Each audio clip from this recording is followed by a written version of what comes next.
अरे भाई, खाना जल्दी बनाकर ले आओ। इतनी देर क्यों लगा रखी है? पेट में चूहे कूद रहे हैं हमारे। हाँ हाँ, बस ला रही हूँ, थोड़ा सा समय और दे दो बस। कम हाइट वाली सविता अपनी छोटी सी रसोई में बड़े बड़े बर्तनों में खाना बना रही थी और अपनी बड़ी सी कढ़ाई में झांक को देखते हुए, ओफो, ये इतनी बड़ी कढ़ाई है कि मुझे सब्जी दिख ही नहीं रही है। बर्तन भी जैसे भगवान ने मेरी हाइट देखकर नहीं बल्कि मेरी मेहनत देखकर बनाए हैं। खाना बनाने के बाद सविता बड़ी बड़ी थालियों में खाना सजाकर बाहर डाइनिंग टेबल पर लाकर सभी को परोस देती है। सभी खाना खाना शुरू करते हैं। खाना खाते हुए कपिल, माँ, आप खाना बनाने में रोज देर कर देती हो। अरे बेटा, क्या बताऊं, बर्तनों का साइज ही इतना बड़ा है कि हर काम में थोड़ा वक्त ज्यादा लग जाता है। सविता, जरा अचार ले आना। हाँ हाँ, अभी लेकर आती हूँ अचार। सविता रसोई में जाकर अचार की बड़ी बरनी को नीचे उतारकर अचार के जार में चम्मच डालती है। बरनी बड़ी होने के कारण उसे हाथ अंदर तक डालना पड़ता है। अरे बाप रे, ये अचार तो चम्मच के बिल्कुल नीचे चला गया। सविता बरनी से अचार निकालकर अचार की कटोरी भरकर मेज पर रखती है और सभी लोग खाना खाने लगते हैं। तभी पड़ोसन सीधे डाइनिंग टेबल के पास आकर, अरे सविता बहन, घर में पीसी मिर्च बिल्कुल खत्म हो गई थी। अगर तुम्हारे पास थोड़ी एक्स्ट्रा हो तो दे देना। हाँ सुमैया बहन, देती हूँ, लेकिन बैठो पहले, थोड़ा खाना खा लो। नहीं बहन, तुम्हारे घर में सभी इतनी बड़ी बड़ी थालियों में खाना खाते हैं, मुझे अजीब लगता है, इसलिए रहने दो। वैसे सविता, जब इस घर में कोई नई बहू आएगी तो वो तुम्हें देखकर यही कहेगी कि ये रसोई छोटी लेकिन बर्तन सास से भी बड़े। सुमैया की बात सुनकर कपिल और विश्वास दोनों अपनी हंसी नहीं रोक पाते, लेकिन सविता चिढ़ते हुए रसोई में जाती है और लाल मिर्च लाकर सुमैया को दे देती है। सुमैया मिर्च लेकर चली जाती है। इसके बाद घर के सभी लोग खाना खाकर अपने अपने कमरे में चले जाते हैं और सविता सारे बर्तन समेटकर घर के पीछे बने आंगन में बैठकर बर्तन धोने लगती है। तभी वहां से गुजर रही दो पड़ोसने आपस में बातें करते हुए, अरे मीरा बहन, जरा सविता को तो देखो, इतने बड़े बड़े भगोन और थालियां साफ कर रही है। लगता है इनका परिवार काफी बड़ा है। अरे बड़ा परिवार काहे का, घर में सिर्फ 4 ही लोग तो रहते हैं। बस सरिता को बड़े बर्तनों में खाना बनाने का शौक है। दोनों बातें करते हुए चली जाती हैं और सविता बर्तन धोने के बाद उन्हें उठाकर अंदर ले आती है। ऐसे ही कुछ दिन बीत जाते हैं और एक दिन शाम को पंडित जी घर आते हैं और बैठकर सभी को एक लड़की की फोटो दिखाते हैं। बहन जी, भाई साहब, आपने मुझसे कपिल के लिए लड़की बताने के लिए कहा था, तो मैं इस लड़की का रिश्ता कपिल के लिए लाया हूँ। बहुत ही अच्छी और संस्कारी लड़की है, आप देख लीजिए।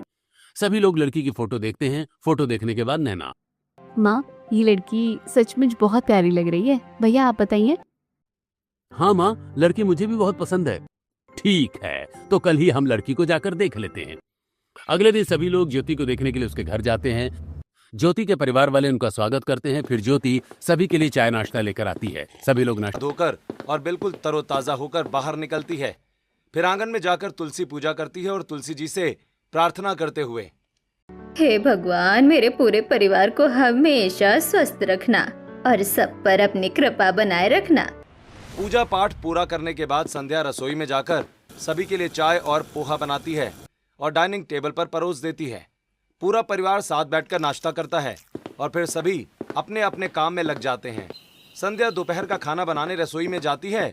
तभी रघुवीर की आवाज आती है, संध्या, जल्दी से रसोई से बाहर आओ। माँ जी की तबीयत अचानक बिगड़ती जा रही है। संध्या तुरंत दादी सास के कमरे में आती है। देखो ना संध्या, माँ कितनी भारी सांस ले रही है।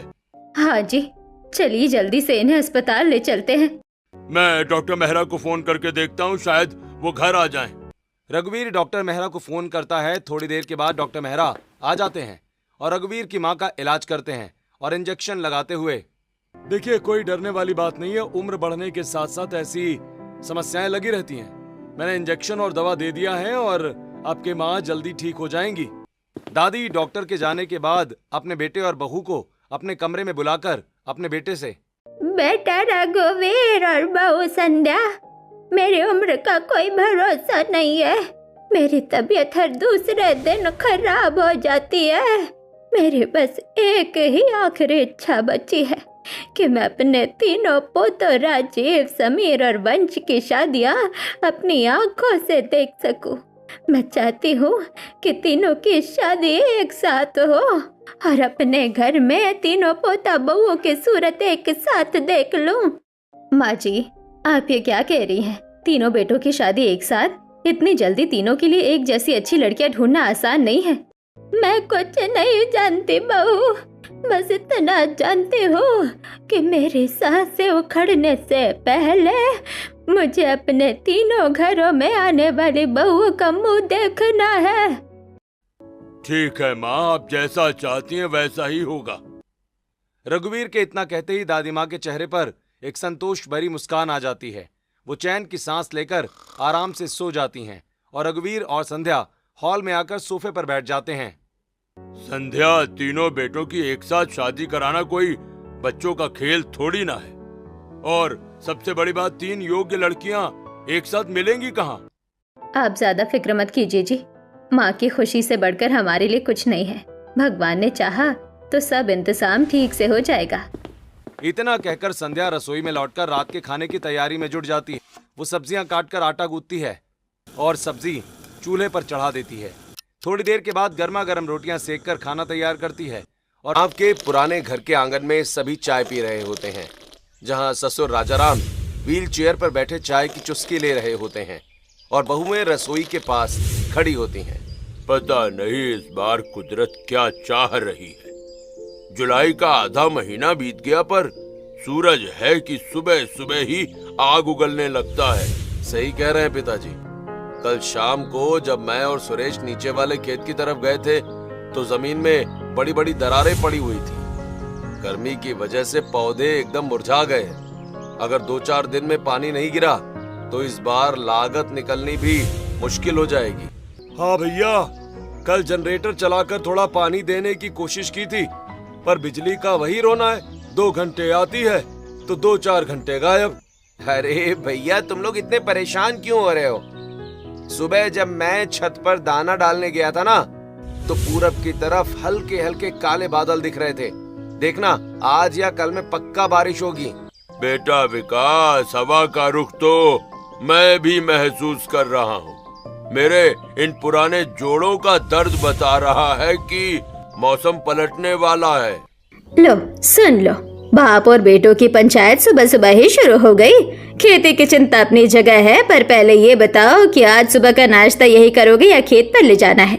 माँ जी, आपकी फालतू परेशान हो रही है। सब लोग चाय पी ले, फिर नाश्ता गरम गरम परोस देती हूँ। आज तो मैंने सबके लिए चने की दाल के पराठे और तीखी चटनी बनाई है। अरे वाह भाभी, सुबह सुबह पराठे।